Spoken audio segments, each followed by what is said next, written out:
Kylie Rogers was lost in thought, gazing out the hospital ward window, enjoying a peaceful moment away from the hustle. Suddenly, Nurse Shelley Hahn's sharp voice cut through the silence. Shelley had a way of making her presence felt, often not in the most pleasant ways. "What are you up to, Kylie?" Shelley asked, her tone laced with disapproval, standing there with her hands on her hips. Kylie turned, a bit startled but composed. "Just taking a quick look outside," she responded calmly, caught off guard by Shelley's abrupt questioning. "And why's that during work hours?" Shelley pressed on, her eyes squinting in suspicion, as if Kylie owed her a solid explanation for her brief distraction. Caught a bit off guard, Kylie searched for the right words. "I've noticed a dog," she began, her confidence returning. "It keeps showing up at the hospital entrance, just stands there, day after day." Curiosity piqued, Shelley walked over to the window, peering out. "I don't see any dog," she said, turning back with a knowing smirk, almost as if she caught Kylie in a lie.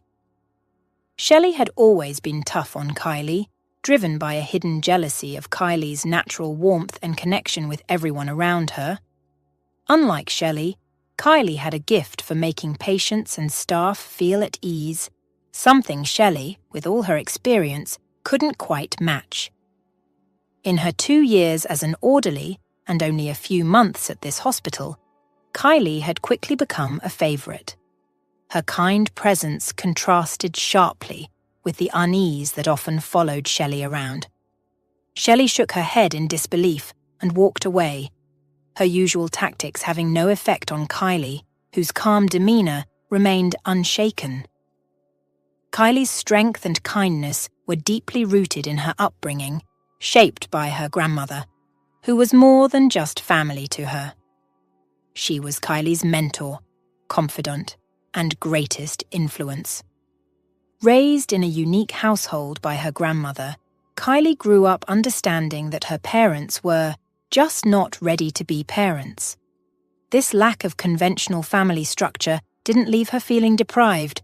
Instead, it strengthened the bond between her and her grandmother, creating a foundation of love and understanding that influenced Kylie deeply. The compassion and patience Kylie showed every day at the hospital were a reflection of the life lessons and care she experienced growing up. When her grandmother grew older, Kylie naturally stepped into the role of caregiver, a role that seemed like second nature to her. The experience not only brought them closer, but also equipped Kylie with skills that would later define her career. Meanwhile, Shelley paused in the corridor, observing Kylie from a distance before heading towards the nurses' station. It was well known among the staff that Shelley had a unique relationship with James Wellington, the department head. Despite his marital status, Shelley seemed to navigate their dynamic with a certain confidence. As Kylie continued her duties, thoughts of the mysterious dog that kept appearing at the hospital entrance occupied her mind. After refreshing the water in her mop bucket, she moved on to clean the more prestigious section of the hospital, the VIP rooms, pondering over the curious presence of the dog and what it might signify. In the VIP section of the hospital, Kylie cleaned the rooms of well-off patients who enjoyed perks like private rooms equipped with TVs and internet access. Despite these luxuries, Kylie believed that everyone deserved the same level of care. As she entered one of these rooms, she gently addressed the occupant. "Excuse me, Mr. Clark. May I clean up in here? I'll be quick and out of your way in no time." Mr. Clark, looking tired but appreciative, responded warmly, "Of course, Kylie. Go ahead. You're not bothering me at all." Grateful for his understanding, Kylie got to work. Over the weeks Mr. Clark had been in the hospital, Kylie noticed his solitude, with few visitors coming by. One day, she struck up a conversation with him and discovered that behind his quiet demeanour was a man eager to chat when engaged in the right topics. Their conversations revealed Walter's hidden loneliness, prompting Kylie to keep him company whenever she could. However, when the head nurse noticed their frequent interactions, she inquired about Walter's identity. Kylie learned from her that Walter was a wealthy businessman who had chosen this public hospital for its simplicity, despite his ability to afford more luxurious care. After this discovery, the head nurse advised Kylie to limit her interactions with Walter and focus on her duties. Respecting her superior's wishes, Kylie complied, ensuring that her visits to Walter's room were brief and strictly professional, apologizing for any disturbance and quickly attending to her tasks before leaving. As Kylie did her job, Walter, looking a bit more tired than usual, asked with a weak smile, "Kylie, could you tell me what the weather's like outside? I haven't had the strength to get up today, and I'm missing the view from my window." Kylie glanced out the window before answering, "It's a bit of a mixed bag today, Mr. Clark. It's not fully sunny, but there's a bit of light coming through." "That's nice to hear. A bit of sunshine always lifts the spirits, doesn't it?" Walter remarked, trying to find some comfort in her words. As Kylie nodded and continued her cleaning, the tranquility of the moment was abruptly interrupted. The door burst open, and in walked a woman with a commanding presence, her expression one of barely contained impatience. It was Donna, Walter's wife, known for her sharp tongue and even sharper temper. Without any pleasantries, Donna snapped, "Can't I ever have a moment alone with my husband? It seems like this room is always crowded." Kylie, accustomed to Donna's abrupt entrances, gave a small nod and quickly made her way out, not wanting to become the target of her displeasure. She had heard rumours from her colleagues about Donna's difficult nature and the speculation surrounding her motives, given Walter's wealth. Lindsay, another orderly, often commented on the situation with a hint of cynicism, suggesting Donna stood to gain significantly from her husband's illness. Kylie, however, preferred to steer clear of such gossip. She believed in focusing on her work and maintaining a professional distance from the personal affairs of the patients and their families. Yet, today's encounter with Donna left a sour taste in her mouth, reminding her of the complex web of relationships and motives that often surrounded her wealthy patients. Despite this, Kylie remained committed to her role, providing care and maintaining the cleanliness of the hospital, a sanctuary for healing and hope amidst the personal dramas unfolding within its walls.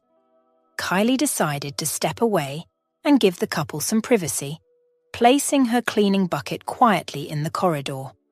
She couldn't help but overhear parts of Walter and Donna's conversation through the door, left slightly open. Kylie felt awkward being an unintentional eavesdropper to such a personal discussion, yet she remained nearby, waiting for the right moment to finish her cleaning duties. Donna's voice was the more dominant in the exchange, pushing for her point. "Walter, why are you against Mark attending the meeting?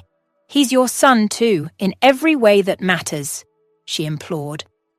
Walter's response was weary but firm. "Donna, calling Mark my son doesn't magically erase his actions.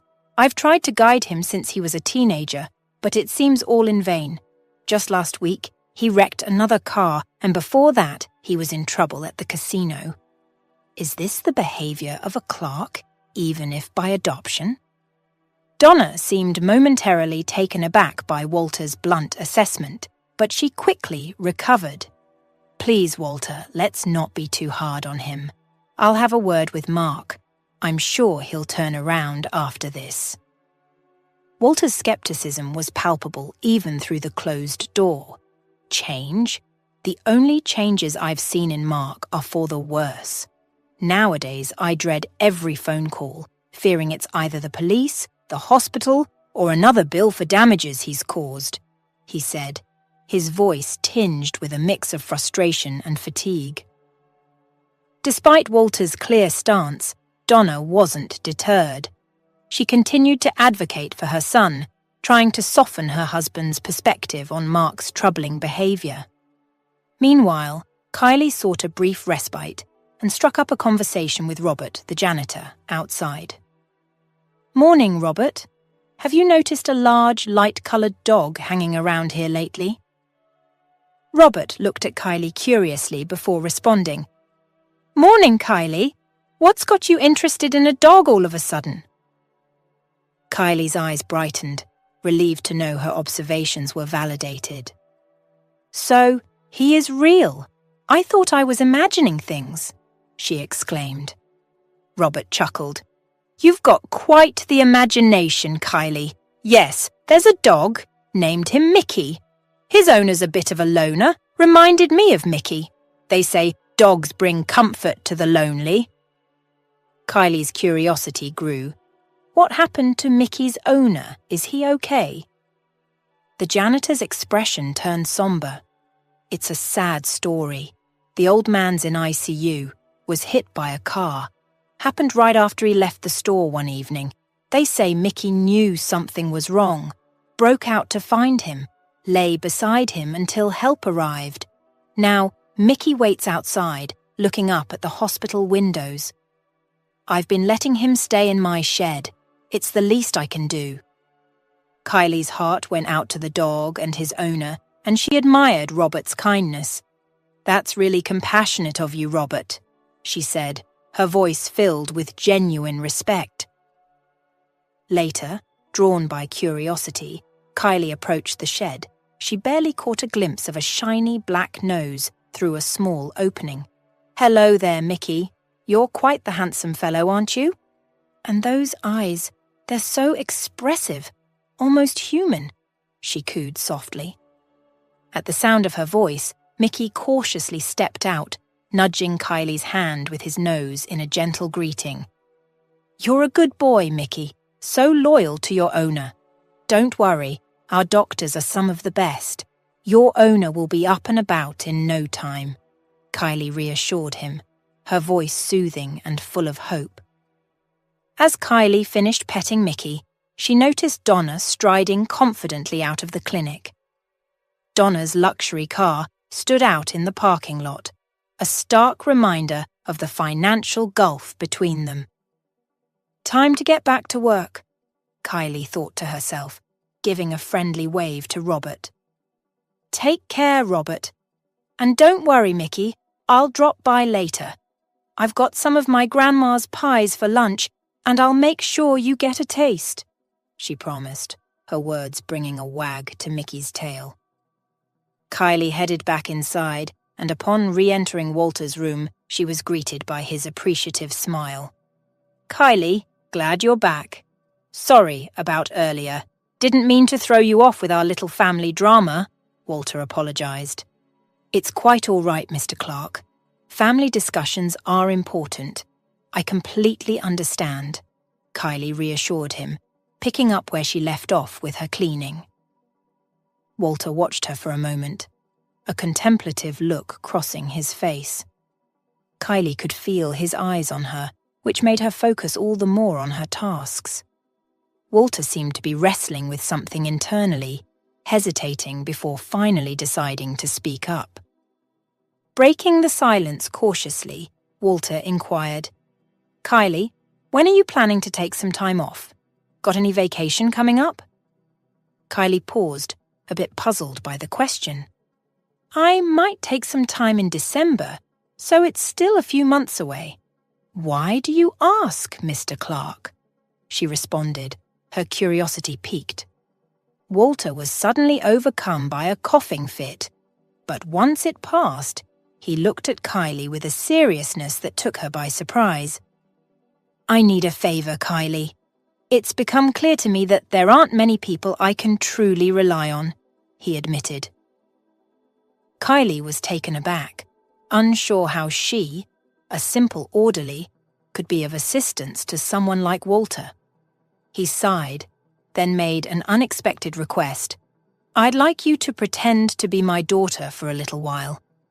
It would be temporary, and of course, I'd make sure you're well compensated for your time, Walter proposed, his request leaving Kylie in a state of disbelief and confusion. Kylie's surprise was evident as she accidentally dropped her mop, the sound echoing through the room. Pretend to be your daughter? Mr. Clark, are you serious? She asked, her voice a mix of confusion and disbelief. Walter's expression was earnest, his tone apologetic yet urgent. I know this sounds unusual, Kylie, but it's not a joke. My new business partners place great value on family connections. They often involve family members in social events as a way to build trust before finalizing any deals. Kylie, still trying to wrap her head around the request, questioned further. But why me? I don't see how I fit into your business dealings, Mr. Clark. Walter took a moment to explain, his demeanor indicating a preference for clarity over haste. You see, Kylie, these partners are planning a special event for the adult children of everyone involved in the deal. It's meant to foster unity and loyalty among us. But here's my dilemma. I don't have anyone to represent me. My stepson is, frankly, unreliable. His behavior is unpredictable, and I can't risk him causing a scene. That's why I thought of creating a backstory about having a daughter from a previous marriage. You'd be perfect for the role, given you're not known in our business circles. Kylie couldn't help but respond with a touch of sarcasm. Well, that's certainly a novel approach to business networking. Walter cracked a smile, relieved to see a flicker of interest from Kylie.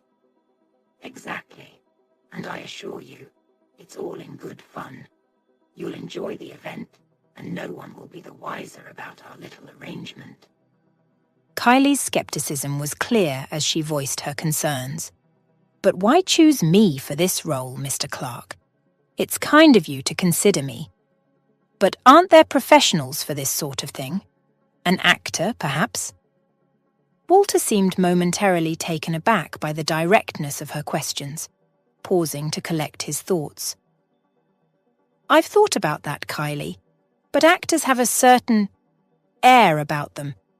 It's their job to pretend, and that can come across as insincere. I'm looking for authenticity, someone who hasn't been jaded by the trappings of wealth. That's where you come in. Besides, I have a major surgery on the horizon, and the outcome is uncertain. Please, take some time to think about it. I'll make arrangements with your supervisors to ensure you're not penalized for taking the time off, he explained, a hint of urgency in his voice. Kylie couldn't help but be slightly moved by Walter's earnestness. The idea of stepping into the shoes of a wealthy businessman's daughter was both daunting and exhilarating. For a fleeting moment, she allowed herself to indulge in the fantasy, envisioning the glamorous life that could be hers, even if only for a short while. Yet, the reality of her situation quickly brought her back down to earth. Walter, I'm flattered by your offer. Really, I am. But I just can't see myself fitting in with that crowd. I wouldn't even know how to begin blending in. I don't have the wardrobe, the right look, or the mannerisms. Attending such an event in my current state would be a disaster. How could I possibly pull this off?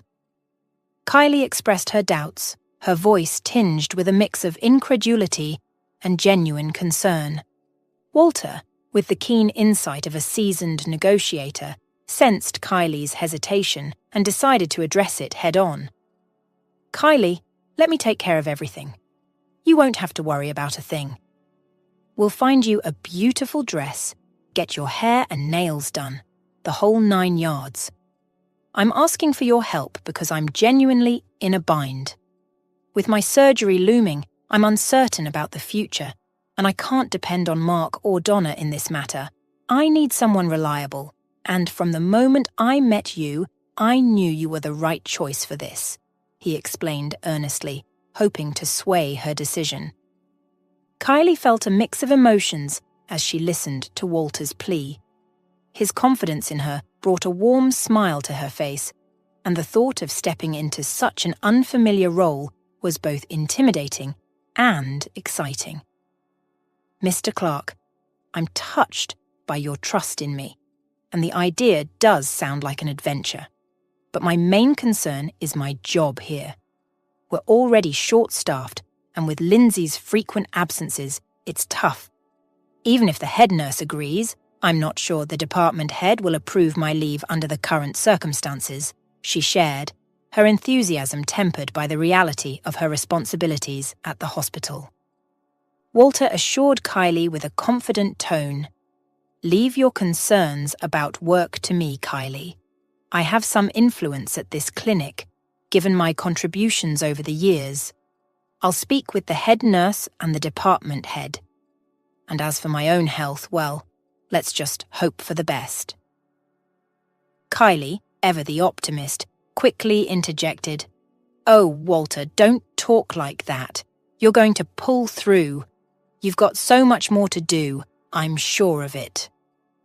Walter offered a wry smile in response. "I appreciate your positivity, Kylie. But reality is a bit more complicated. I just wish the hospital could offer the same level of care to everyone, not just those in VIP rooms. If I recover, I promise to work on making that happen." Their conversation was abruptly interrupted by the entrance of the head nurse, Mrs. Hahn. "Kylie, have you been camping out in here? The corridors aren't going to clean themselves. Do I need to remind you what Mr. Wellington will say if he finds even a speck of dust?" Walter, catching Mrs. Hahn's eye, interjected with a calm authority, "Please, Mrs. Hahn, let's keep our voices down. I actually have a favour to ask, something I'd like you to pass on to James." The head nurse's posture stiffened at the mention of the department head, but Walter continued, "I'm requesting that Kylie be given a week off. It's quite urgent, and I'm confident you can arrange this swiftly." Mrs. Hahn, taken aback, questioned, "A week off? But who will cover her duties?" Walter, unfazed, replied, "I trust that's something you can manage. Should there be any resistance from James, I'll take the matter up with the chief physician. I'm sure we'll find a solution one way or another." His tone left little room for argument, clearly indicating he was prepared to use his influence to ensure Kylie's leave was approved. Shelley, visibly irritated, yet silent in the face of Walter's influence, managed a curt nod before leaving the room with a loud slam of the door. Alone, she couldn't help but stew in her frustration, puzzled and annoyed by Walter's apparent favoritism towards Kylie, a newcomer she had never warmed to. Is Walter losing his senses over that girl? If he weren't so ill, I'd suspect more than just generosity at play here, Shelley mused, her mind racing with suspicion. I better inform Donna about this development. She needs to keep a closer watch on her husband before he complicates things further. With that, Shelley headed straight to James Wellington, the department head, to relay Walter's request. James, well aware of Walter's significant contributions to the clinic, saw no benefit in opposing the request and risk antagonizing a valuable benefactor.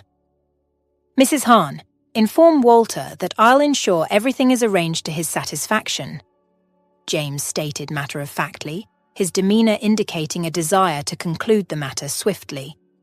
The exchange between Shelley and James was cold, devoid of any personal connection, a stark reminder of their strained relationship.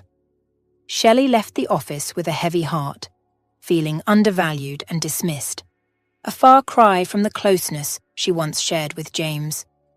As she stepped into the corridor, Shelley quickly composed herself and reached for her phone, dialing Donna's number with a sense of urgency. It was time to alert Walter's wife to the unfolding situation, hoping to preempt any further surprises from her husband's unexpected actions.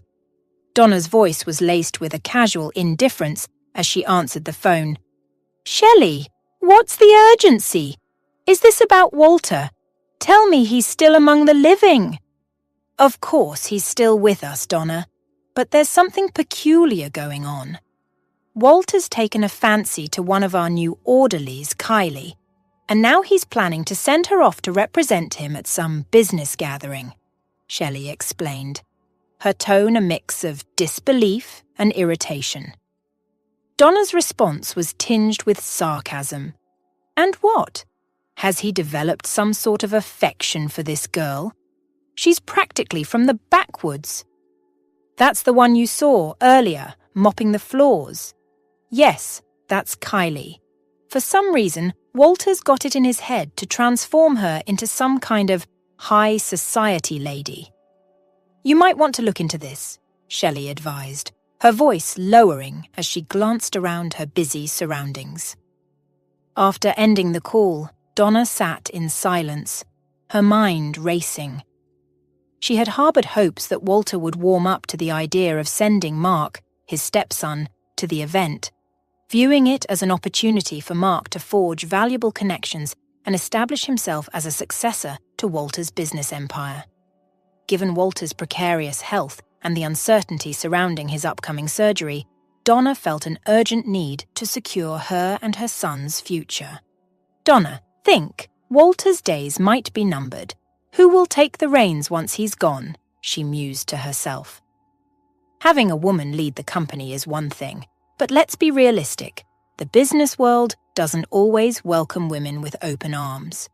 And sure, Mark has his flaws, but who doesn't?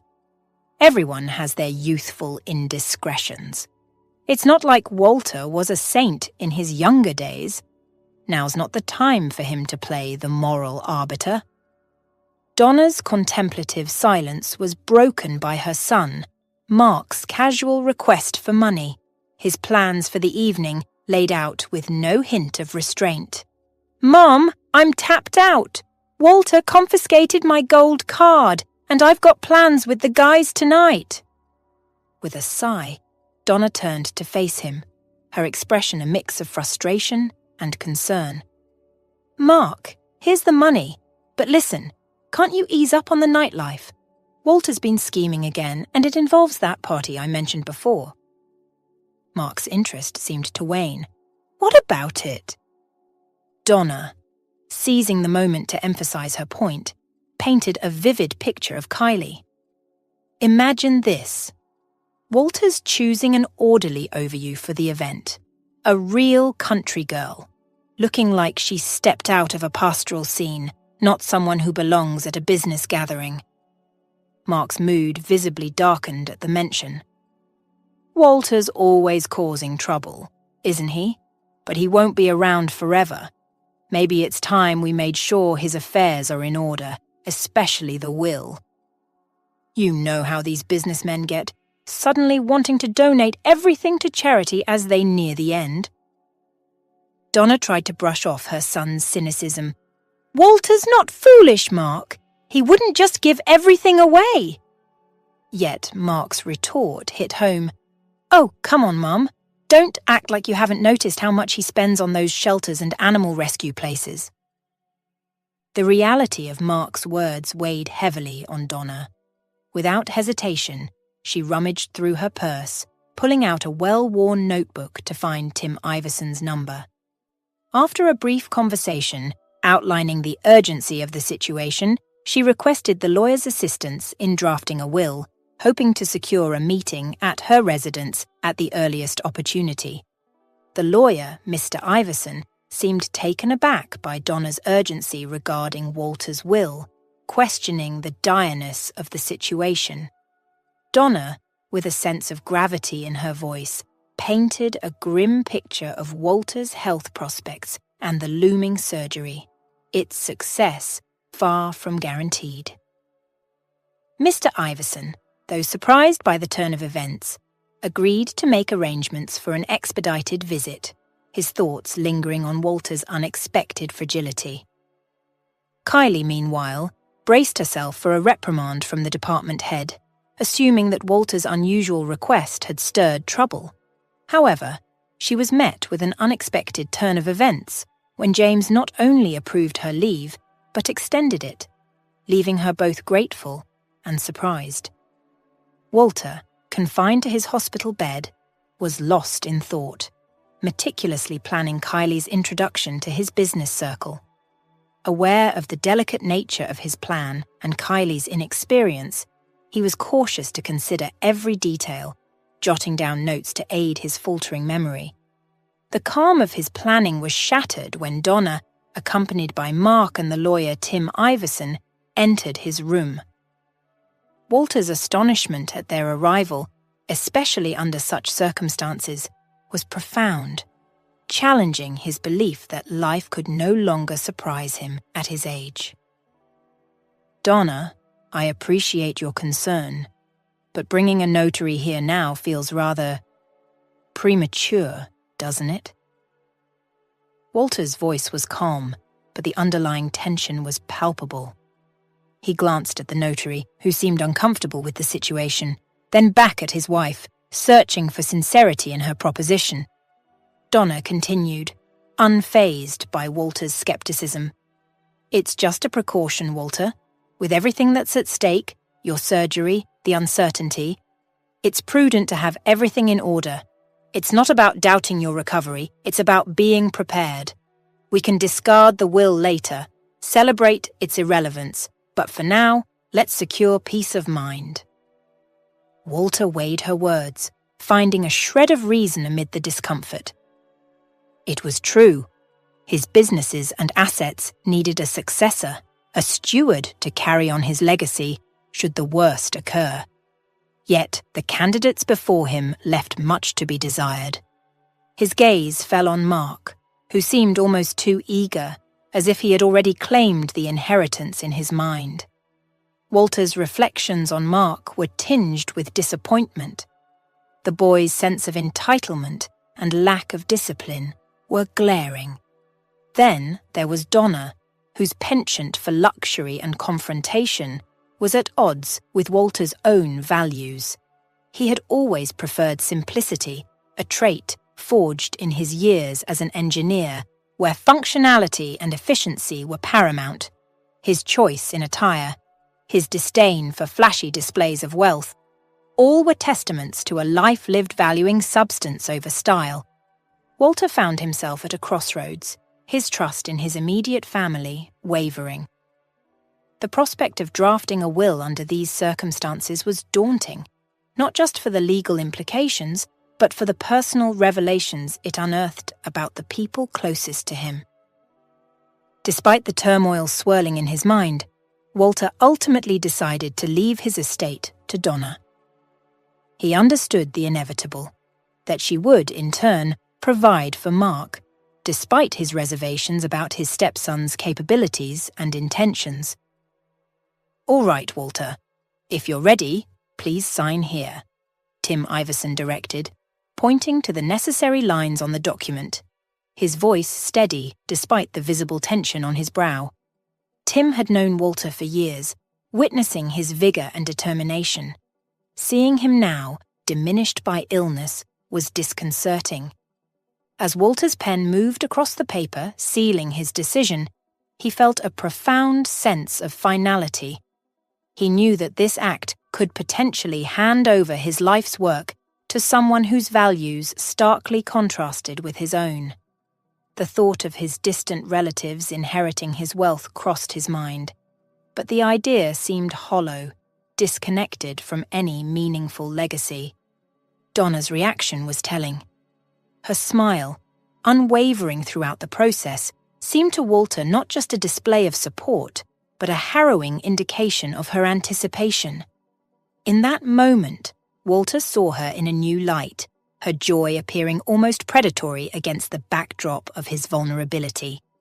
Meanwhile, Kylie, blissfully unaware of the drama unfolding around Walter's will, was making plans for her unexpected time off.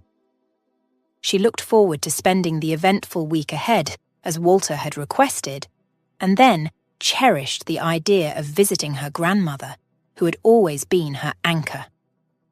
The thought of bringing Mickey, the loyal dog she had grown fond of, to her grandmother's house warmed her heart. In her simple plans and genuine concern for her loved ones, Kylie found a stark contrast to the complex and often cold machinations of the world Walter was entangled in. The rest of the shift seemed to pass in the blink of an eye, and before Kylie left for the day, she made good on her promise to visit Walter. Despite the effects of his medication, Walter was alert and eager to hear about the outcome. "So, Kylie, did everything fall into place?" "Yes, Walter, it did. Everything went smoothly. Can you believe it? I managed to secure a whole month off," Kylie replied with excitement. Walter nodded approvingly. "I knew you could do it. Here, take this," he said, handing her a notebook. "I've outlined your cover story for the event. It's what you'll need to say when you're there, and I've included the contact information of someone who can assist you with getting settled and buying suitable clothes." Kylie's gratitude overflowed. "Thank you so much, Walter. Without your help, I wouldn't even dare to dream of such an opportunity," she expressed sincerely. Walter smiled warmly. He found himself enjoying Kylie's company more with each interaction. If circumstances were different, he might have pursued her. Her kindness and inner strength were evident, casting a light that warmed his heart. With a sense of contentment washing over him, Walter felt the urge to rest. As Kylie stepped out of the clinic, Robert, the elderly janitor, approached her with a somber expression. "Kylie, there's something I need to tell you," he began, his voice heavy with emotion. "The owner of Mickey passed away today. Poor thing. Mickey sensed it somehow. He started trembling and then howled mournfully for a while. I kept him in the storage room to avoid trouble with the chief physician, but it's no place for him. He'll waste away from grief in there. Do you think you could take him?" "Just for a while. At least you have a house. Mickey's a smart dog. He won't be a bother. He's trained to relieve himself where you show him," Robert pleaded, his concern evident in his eyes. Kylie gazed sadly at the forlorn dog sitting at Robert's feet, his head hanging low. "What if he doesn't want to come with me? I can't force him." "I'm sorry, Robert, but I think Mickey might not agree to go with me," Kylie responded with a hint of concern. "He will, don't you worry. He likes you. I could tell right away. Just be gentle with him, scratch behind his ears often. Animals, just like people, need support and understanding," Robert reassured her with confidence. Kylie smiled and gently beckoned Mickey with her finger. "Come on, boy. Come to me." The dog hesitated for a moment before slowly rising to his feet and cautiously approaching the girl, sniffing her hands. Kylie exclaimed in surprise, "Oh, how could I forget? I promised you Grandma's pies. Here, I got you one with cabbage and potato. If you like it, I have another one we can share together." Mickey sniffed the treat, but didn't eat it.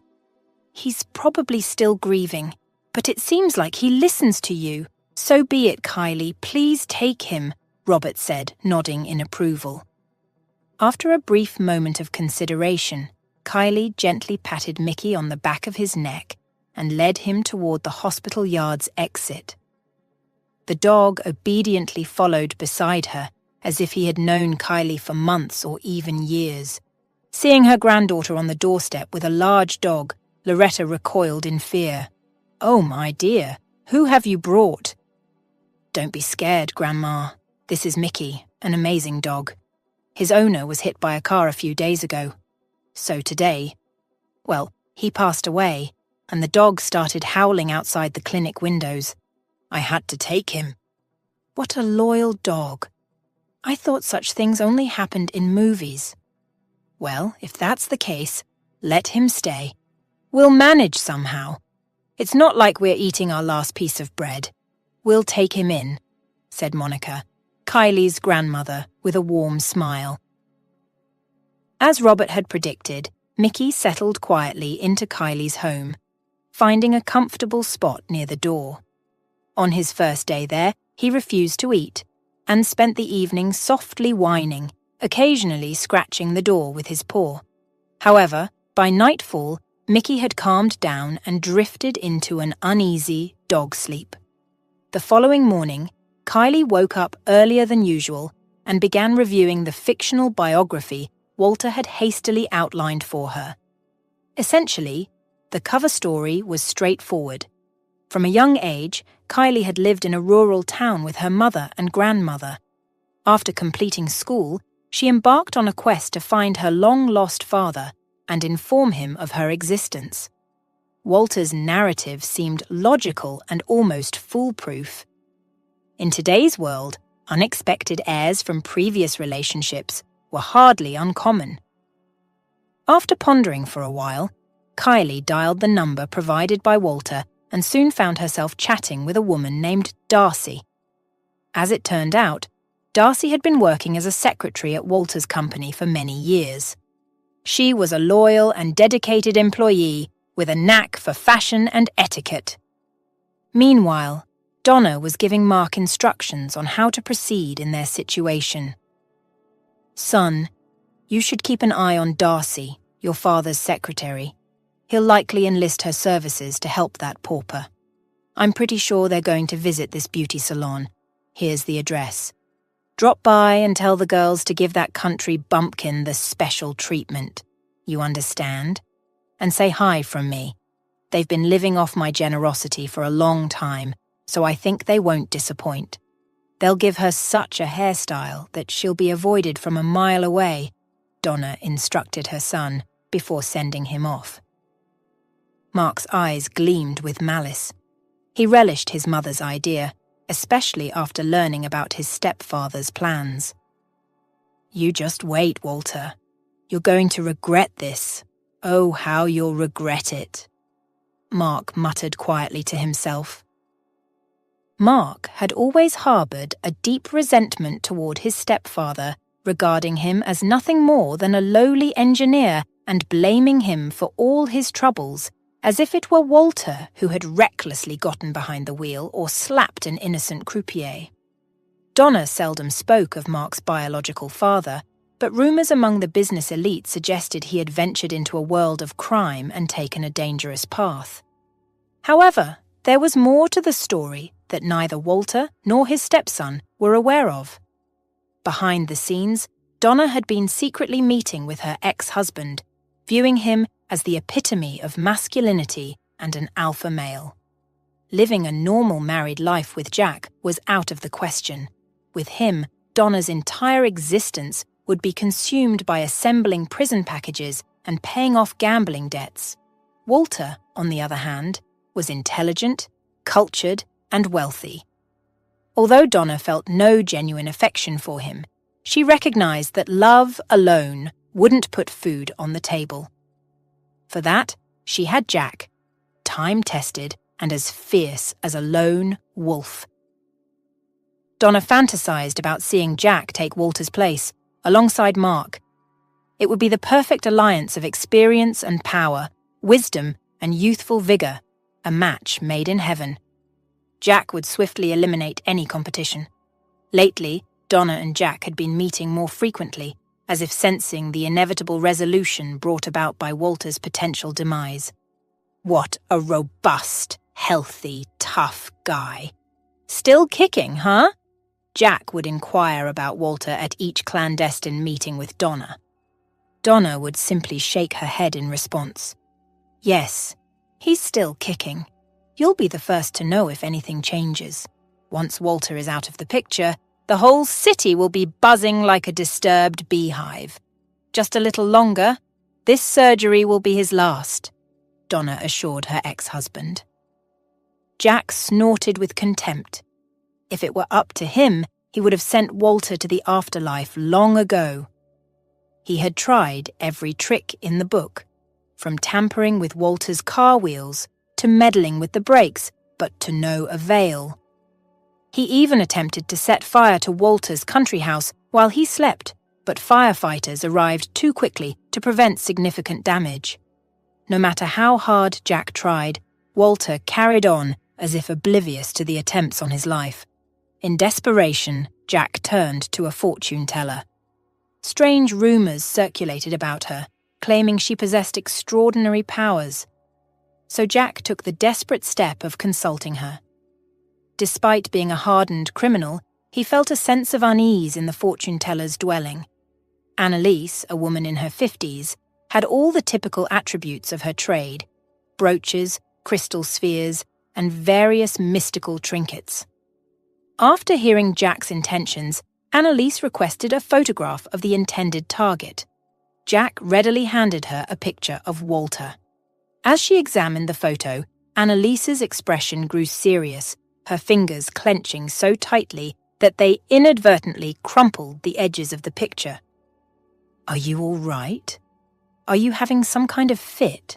Jack asked, his concern evident. But Annalise simply shook her head, explaining that she needed time. "Will it work for sure? Because I'm not paying in advance." "Don't get your hopes up," Jack grumbled, his skepticism clear.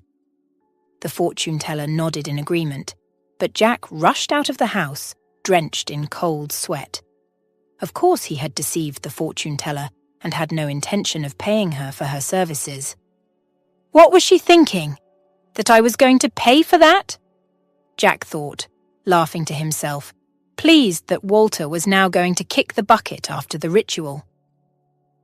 As the unfortunate lovers, Donna and Jack, awaited the businessman's demise, Kylie meticulously followed his instructions, preparing for the event with Darcy's invaluable assistance.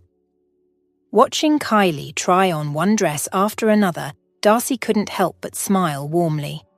The young orderly seemed ready to sweep the entire store, and any moderately decent outfit looked stunning on her slender figure. "Ah, only a pumpkin carriage and a coachman are missing," Kylie mused, admiring her reflection in the mirror. "Don't worry, your carriage and coachman will come," Darcy reassured her. All was well until Kylie arrived at the beauty salon for her appointment. That's when the trouble began. First, her nails were painted a dreadful swamp colour. She was about to protest, but the beautician assured her that it was the latest fashion. Swallowing her pride, Kylie sat in the hairdresser's chair, only to face her biggest disappointment. She had wanted just a slight curl at the ends of her hair, reminiscent of her childhood, but was persuaded to dye it instead, leading to a shocking result. The beautician cunningly swapped the dye, leaving Kylie horrified by the colour of her hair. "Oh my God, what have you done? I look like an alien! How am I supposed to go to the event now?" Kylie exclaimed, barely holding back tears. Unfortunately, Darcy was not there to support her, as she had rushed to the clinic where Walter was being prepared for surgery. "Let's see what we can do about that colour, shall we? It seems there was a mix-up on our part, and for that, we truly apologise. You know, we're all human here. Mistakes can happen," the manager offered, her tone lacking warmth, despite having been briefed just hours earlier on how to handle such situations. "I'm pressed for time. There's no way I can have it redone now. I've got a meeting in 30 minutes. Kylie rushed out, her frustration palpable as she hastily exited the unwelcoming salon. Stepping outside, the bizarre hue of her hair seemed even more pronounced under the daylight, drawing bewildered glances and murmurs from passers-by.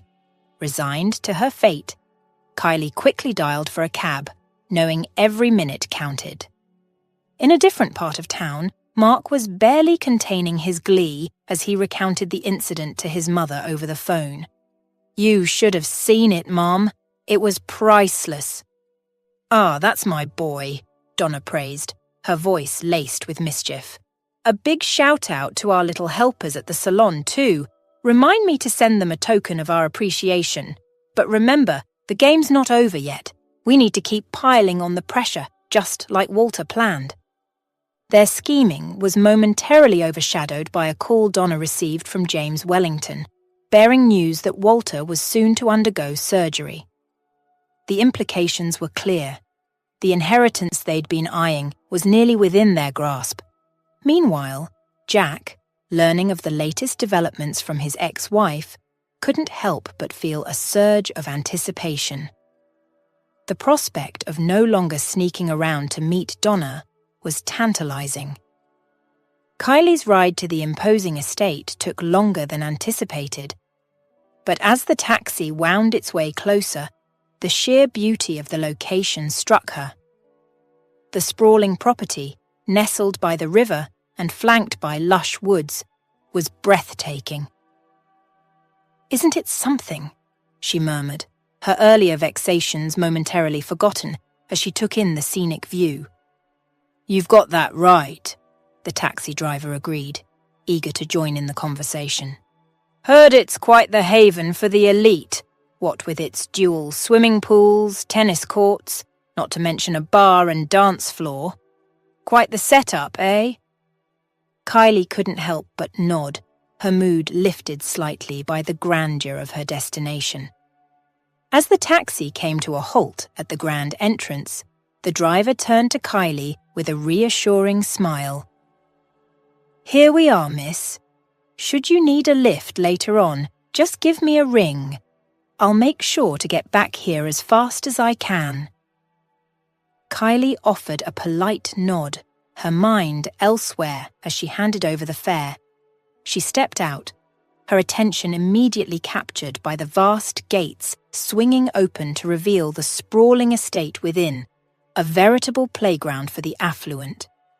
No sooner had she entered than she encountered a group of young guests, their eyes quickly drawn to her distinctive hair. Instead of the anticipated mockery, their reactions took her by surprise. "Incredible style!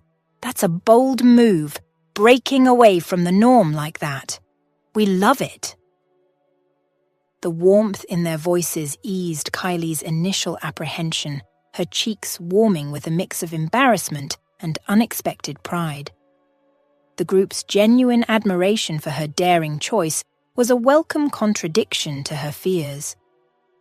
"Thanks," Kylie responded, her voice laced with a newfound confidence as she allowed herself to be swept into the lively atmosphere. Surrounded by peers who seemed to see past the trappings of wealth, she felt an unexpected sense of belonging. The evening unfolded with joyous abandon, dancing, mingling, and partaking in the riverside revelries. Yet, amidst the festivities, an unforeseen disruption loomed. Mark, fueled by a mix of alcohol and a misguided sense of purpose, made his way to the estate with intentions that promised to shatter the night's harmony. His entrance was nothing short of dramatic. Seizing the moment and the microphone on the stage, he commanded the crowd's attention with an air of scandalous anticipation.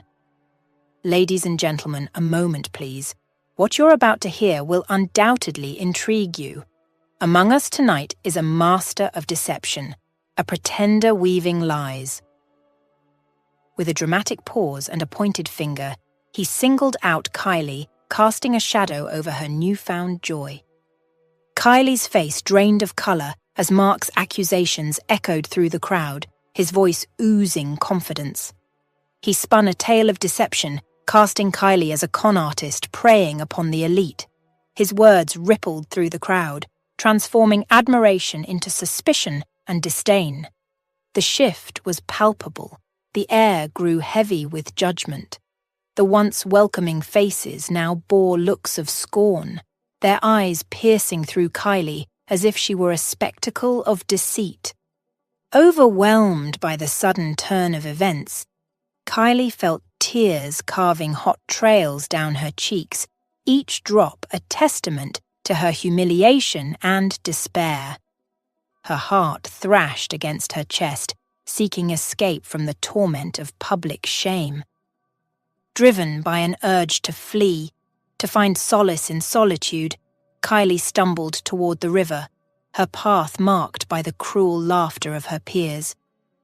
Yet, in her turmoil, she found a strange solace in the thought of the river's cool waters, imagining them as a purifying force capable of erasing her pain. As she neared the water, murmuring to herself about cleansing and escape, Darcy's voice shattered the night. "Kylie, stop! Please don't!" Gasping for breath, Darcy reached the riverbank, her eyes wide with concern. "Kylie, listen to me. Walter, he's left you everything. His entire estate, his business. It's all yours now." Kylie paused, the water lapping at her chest, as Darcy's words sank in. Confusion clouded her mind. Walter's will? His business? But why? How does that change anything now? Darcy's grip tightened, her resolve clear. "We need to get out of here, Kylie. There's so much you don't understand yet, but I promise we'll figure it out together." In that moment, amid the chaos and the cold embrace of the river, Kylie faced a choice, a chance to retreat from the brink and confront the bewildering turn her life had taken. Darcy's words tumbled out in a rush, a mix of urgency and revelation. Donna and her accomplice. They planned to end Walter's life. Even if he had survived the surgery, they wouldn't have stopped. All for a cursed inheritance. Kylie struggled to process Darcy's sudden outpouring. The scornful laughter from the party still echoed in her mind, a cruel reminder of her swift fall from grace. Her heart pounded, the pieces of the puzzle slowly beginning to fit together as Darcy continued to unravel the story, particularly after the news of Walter's successful surgery reached them. The narrative took an unexpected turn with the introduction of Annalise, the fortune teller. The connection between her and Walter traced back to an unlikely encounter on a talk show a decade prior. The show had pitted rationalists, scientists, and engineers against believers in the supernatural, with Annalise among the latter. The debate had been intense, with the scientific panel systematically dismantling the arguments of their opponents.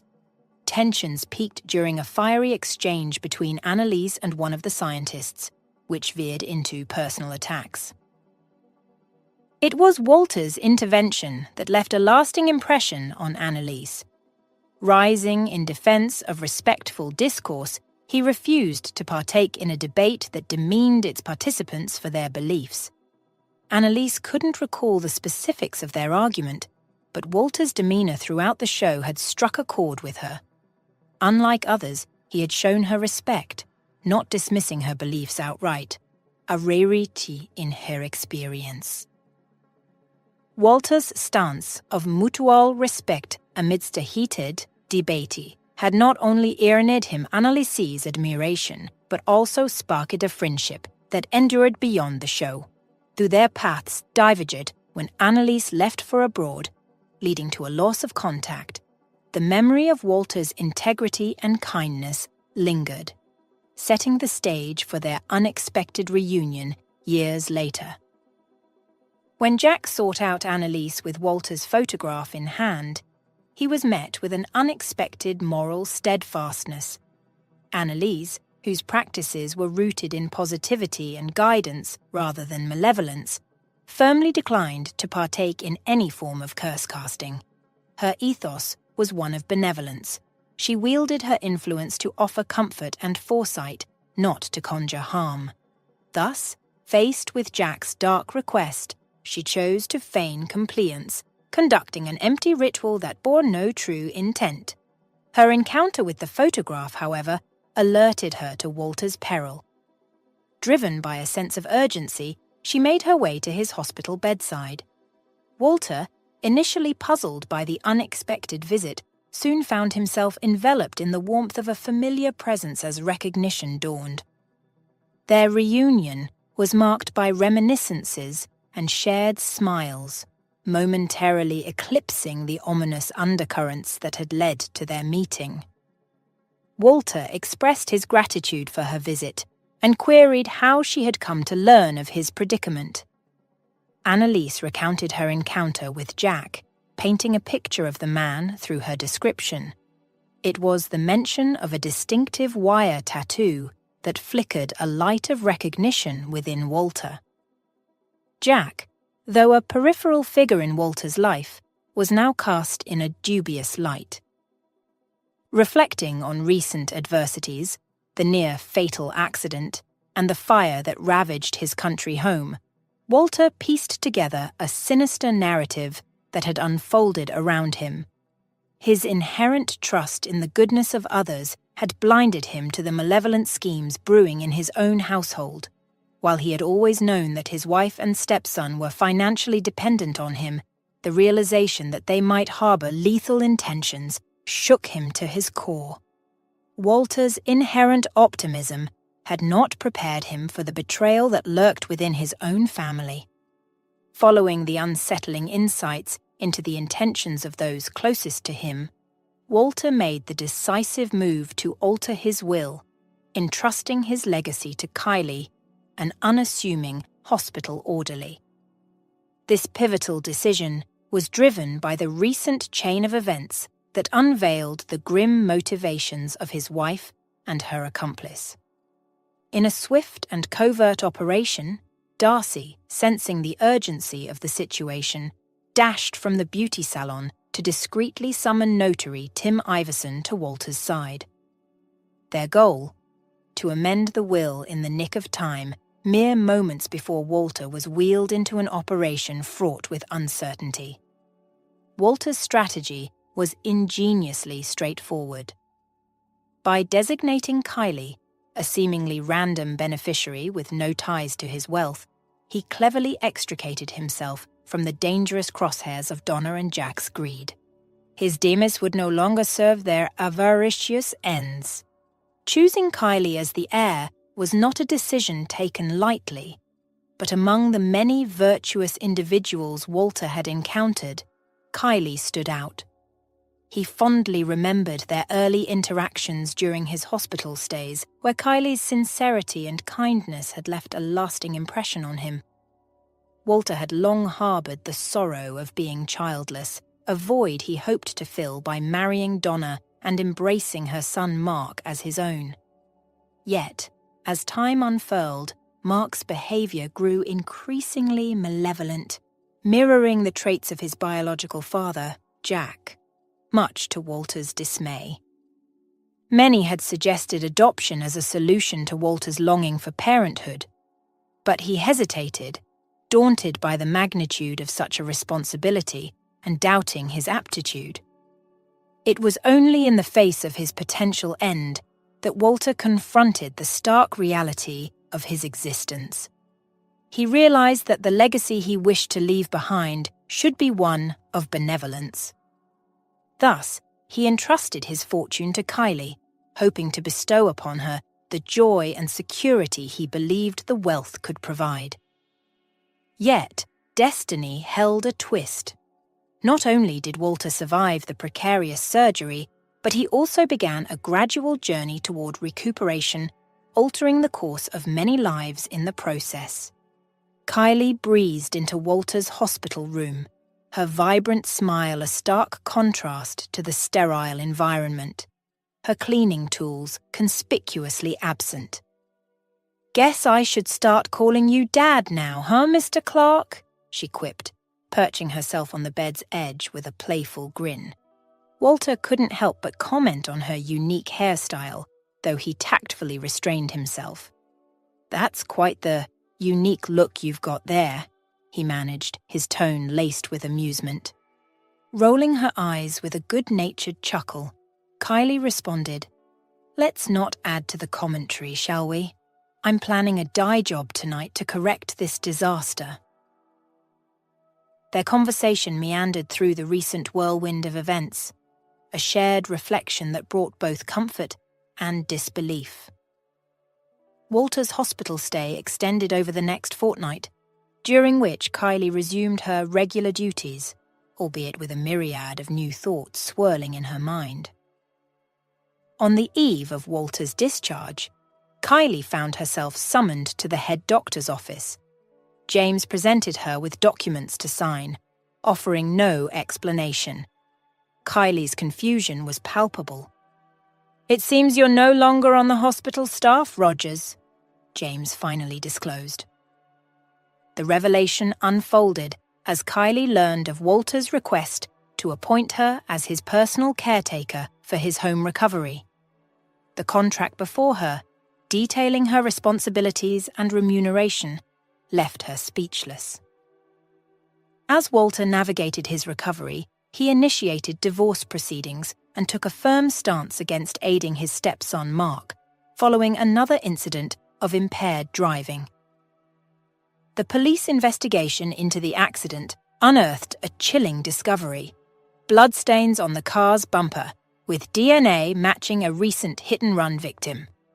The victim's identity brought an unexpected twist to the tale, revealing him as the owner of Mickey, the dog Kylie had rescued. This strange twist of fate left Kylie in contemplation, marveling at the unpredictable turns life could take, guided by the unseen hand of coincidence and destiny. During her visits to Walter's residence, Kylie found her role as a caretaker somewhat superfluous. Walter was largely self-sufficient, his recovery progressing well enough that he required little in the way of physical assistance. It became apparent that his decision to employ Kylie was more about companionship than care, a fact they both silently acknowledged. Each evening, as her time to depart approached, Kylie would offer Walter a warm smile, excusing herself with a gentle reminder of her responsibilities at home. "I better head back," she'd say with a hint of reluctance. "My grandma needs me." On one such evening, a week into this routine, Walter, feeling a connection and yearning for a sense of belonging, tentatively broached a subject that had been on his mind. "Kylie, would you mind if I joined you tonight? I'd love to meet your grandmother," he inquired, his voice laced with a hopeful curiosity. Kylie, taken aback by the unexpected request, hesitated for a moment before a genuine smile broke through her surprise. "Of course, Walter. I think she'd love to meet you too," she responded, the warmth in her voice dispelling any remaining uncertainty. That evening unfolded into a cherished memory for Walter, a stark departure from the sterile isolation of his recent past. Kylie's modest mobile home radiated a warmth and authenticity he found deeply comforting. Together, they savoured hot chocolate under the night sky, enveloped in a tranquility that Walter realised he had been missing. For the first time in a long while, he felt a genuine sense of home, a feeling he had long thought lost to him. As they sat in the cosy living room, Kylie's grandmother, Monica, proved to be an engaging conversationalist, her keen insights and warm demeanour making the evening all the more enriching.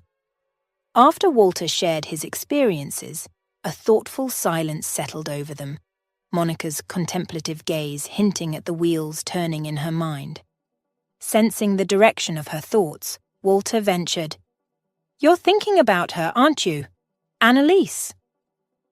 Monica looked up, a hint of surprise in her eyes. "How did you guess?" Walter offered a knowing smile. Sometimes it takes just a little push to see what's right in front of us. It was clear they were both drawn to the memory of Annalise, their unexpected reunion on the talk show, her pivotal role in unveiling the treachery that surrounded Walter, and the undeniable connection that had resurfaced between them at the clinic. Just then, Kylie breezed back into the room, a tray of sandwiches in hand, and quipped, "Should I get ready to play another part in this unfolding drama?" Walter chuckled, shaking his head. "I think we've had our fill of masquerades for now, but I could use your keen eye for fashion tomorrow." The following day found Kylie, Monica, and Walter embroiled in a shopping expedition unlike any Walter had previously experienced. The store became their playground, with Kylie and Monica enthusiastically ushering Walter into trying on an array of outfits, many far removed from his usual sartorial choices. Though initially out of his element, Walter found himself enjoying the process, buoyed by the laughter and light-hearted banter. In the end, as he looked at his reflection, transformed and refreshed, he couldn't help but feel that the time spent in the company of these remarkable women was entirely worth it. Walter's invitation to Annalise for dinner was framed as a belated gesture of gratitude, but the underlying sentiment was far deeper. The evening unfolded with a gentle sweetness, enveloped in the soft glow of candlelight and the shared reminiscences of past encounters. As the night wore on, Walter, buoyed by the warm atmosphere, playfully suggested, "Annalise, do you think you could read my future in my palm, just for old time's sake?" Annalise, amused by the request, took his hand in hers, her eyes scanning the lines with feigned seriousness. "I see a solitary figure on a beach, lost in thought, the weight of solitude in his stance," she narrated, her voice soft. Walter felt a pang of melancholy at her words, but Annalise continued. "But then, out of nowhere, a burst of joy disrupts the solitude. A playful ambush, and both tumble into the sand, the moment's laughter brighter than the sun." Their laughter mingled, bridging the gap between jest and earnest affection. Drawn together as if by an unseen force, their lips met in a kiss that spoke of newfound hope and rekindled spirits. In the wake of that kiss, Walter and Annalise embarked on a new chapter together, their connection deepening with each shared day. Despite the passage of years, their love story was just beginning. Their wedding, a simple yet heartfelt ceremony in Walter's garden, was a testament to their journey. Surrounded by friends and the soft rustle of leaves, Walter stood before the gathered loved ones with a special announcement. The crowd hushed in anticipation as Walter, his voice tinged with emotion, shared his lifelong yearning for a family. His gaze found Kylie, and with a voice steady with sincerity, he asked, "Kylie, would you honor us by becoming part of our family as our daughter?" The question hung in the air, a moment suspended in time until Kylie's affirmative response sealed the bond of this newly formed family. In the days that followed, Kylie and Monica made their home with Walter and Annalise, their lives intertwining in a tapestry of shared meals, laughter, and the everyday joys and challenges of family life. Together, they built a haven of love and acceptance, a testament to the unexpected paths that lead to the